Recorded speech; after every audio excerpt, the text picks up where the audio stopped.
बिस्मिल्लाहिर्रहमानिर्रहीम अस्सलाम वालेकुम नाज़रीन मोहतरम, मैं उमर फ़ारूक हूँ और आप मेरा फेसबुक और यूट्यूब चैनल उमर स्पीक्स देख रहे हैं। जनाब, ये पाकिस्तान की तारीख़ में पहली मरतबा ऐसा हुआ, लिख के रख लें, कि जब सारी रात कौमी असम्बली का इजलास चलता रहा है।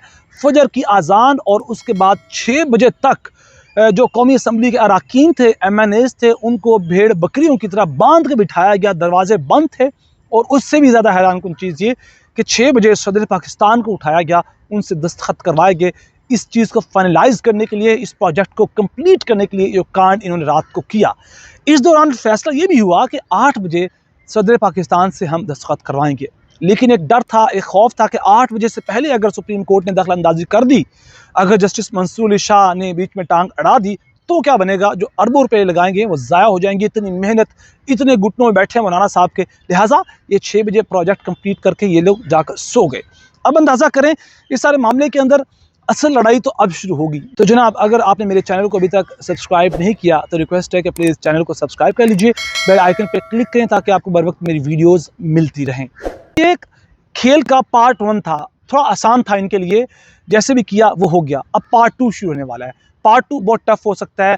क्या इस पार्ट 2 का सामना हुकूमत कर पाएगी? मैंने थंबनेल के अंदर लिखा कि लड़ाई होने वाली है, तो वो लड़ाई क्या होगी वो बताऊंगा। और फिर सेनेट के अंदर, कौमी असम्बली के अंदर क्या सारी रात खेल चलते रहे, किस तरह लोटे लाए गए, वोट डलवाए गए, और पाकिस्तान तहरीक इंसाफ की जानिब से अब कौन कौन लोटे ऑफिशियली डिक्लेयर कर दिए गए हैं, पार्टी से निकाल दिया गया है, गद्दार करार दे दिए गए हैं, वो सूरत हाल, बहुत सी चीज़ें। उसमें सबसे पहले जनाब हम बात करेंगे कि लड़ाई क्या होने वाली है। एक चीज़ याद रखें कि इस आईनी तरमीम का टारगेट जस्टिस मंसूर अली शाह थे, एक बहुत बड़ा टारगेट। इस सूरत हाल में अगर फ़र्ज़ करें जस्टिस मंसूर अली शाह को फारिग कर दिया, चीफ जस्टिस ना बनने दिया, फ़ाइज़ ईसा भी गए, तो justice Yahya Afridi most favourite हैं पावरफुल लोगों के। चलें, जस्टिस याहिया अफरीदी भी आ गए। 48 घंटे इस बारे में बहुत अहम है फैसला होने में, क्योंकि 25 तारीख को जनाब, 24 तारीख को नोटिफिकेशन जारी करना है। आज 21 होगी, 22 और 23, ये 2 दिन रह गए हैं।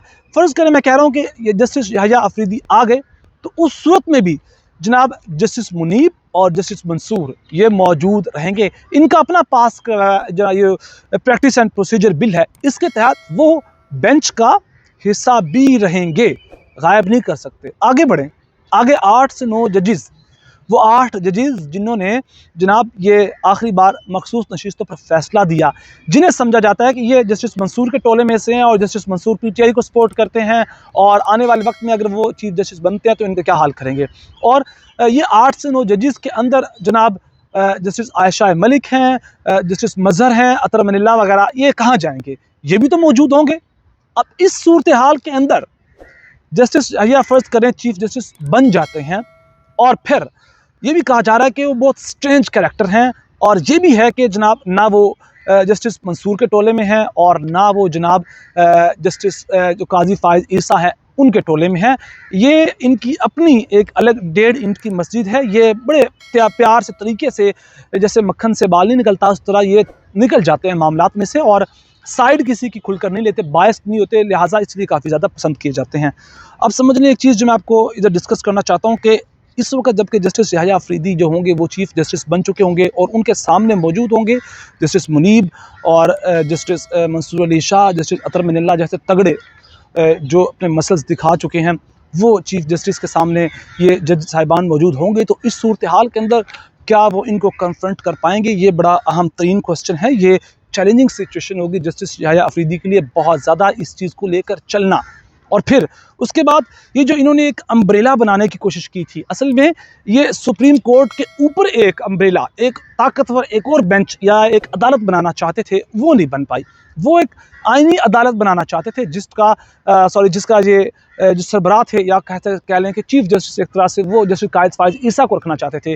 वो तो प्रोग्राम इनका बढ़ गया। अब बनेगा आईनी बेंच, वो भी जनाब जुडिशल कमीशन के पावर से। और जुडिशल कमीशन के अंदर एक चीफ जस्टिस होंगे, 4 सीनियर जजेस होंगे, 2 हुकूमती अरकान होंगे, 2 पोजीशन के अरकान होंगे जनाब, एक फिर ये कहा जा रहा है कि एक बार कौंसिल का नुमाइंदा होगा, और फिर एक जो स्पीकर कौमी असम्बली है उनकी नामजद करदा खातून होंगी। तो ये इस वक्त मामला चल रहे हैं। तो अब इस सूरत हाल के अंदर जो चीज़ें सामने आने वाली हैं वो ये हैं कि आज जस्टिस आयशा मलिक का और जस्टिस मंसूर अली शाह का इस मामले पर मुकालमा हुआ कि अब ये जो केस चल रहा है, एक आज समाअत थी तो उस पर उन्होंने कहा कि जो सियासी केसेस हैं वो हमने सुनने हैं या आईनी बेंच ने सुनने हैं, इस पर हमें ज़रा बता दें। तो उस पर फ़रोग नसीम साहब ने कहा कि वो तो फिर अभी पता चलेगा ना कि किसने कौन से केसेस सुनने हैं। तो फिर उन्होंने 10 से 15 दिन या कह रहे हैं कि 3 हफ्ते का टाइम दे के उस केस को डिले कर दिया और कहा कि हमें भी टाइम चाहिए इस चीज़ को समझने के लिए।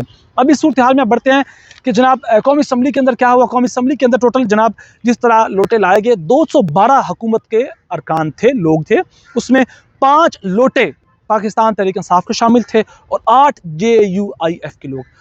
अब एक चीज़ समझ लें, अगर इन दोनों में से JUIF में से या लोटों में से एक भी बंदा साइड पे हो जाता, एक भी फरीक, तो जनाब ये आज आईनी तरमीम ना होती।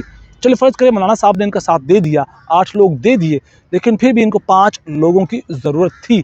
अगर पाकिस्तान तहरीक इंसाफ अपने लोगों पर कंट्रोल कर पाती और ये लोग साथ ना देते, लोटे ना बनते, गद्दारी ना करते, अपने हलफ से जो कुरान पे हाथ रखा हुआ था चौधरी उस्मान ने, उस चीज़ से ना फिरते, तो फिर सूरत हाल बहुत मुख्तलिफ हो सकती थी। ये भी कहा जा रहा है कि 10 लोग लाए गए थे, 5 ये थे, 5 पीछे रिजर्व थे कि जनाब अगर इनमें से किसी की गैरत जाग जाती है, इनमें से कोई कहता है कि जनाब जी अब तो हम पक्के मुसलमान बन गए हैं, हम अपने हल्फ से पीछे नहीं हटेंगे, गद्दारी नहीं करेंगे पाकिस्तान तहरीक इंसाफ के साथ, तो उस सूरत हाल में उन रिजर्व लोगों को रखा जाना था। अब इन 5 लोगों में कौन शामिल थे वो तो क्लियर हो चुका है। इलियास चौधरी थे, जनाब मुबारक ज़ेब, रेहान ज़ेब, जिनको शहीद किया गया, अपने भाई के खून पर सौदा किया इन्होंने, ये कहा जा रहा है इनके अपने बाजोड़ के लोगों की जानिब से। उस्मान अली जनाब इन्होंने कुरान पर हाथ रख के हलफ लिया था।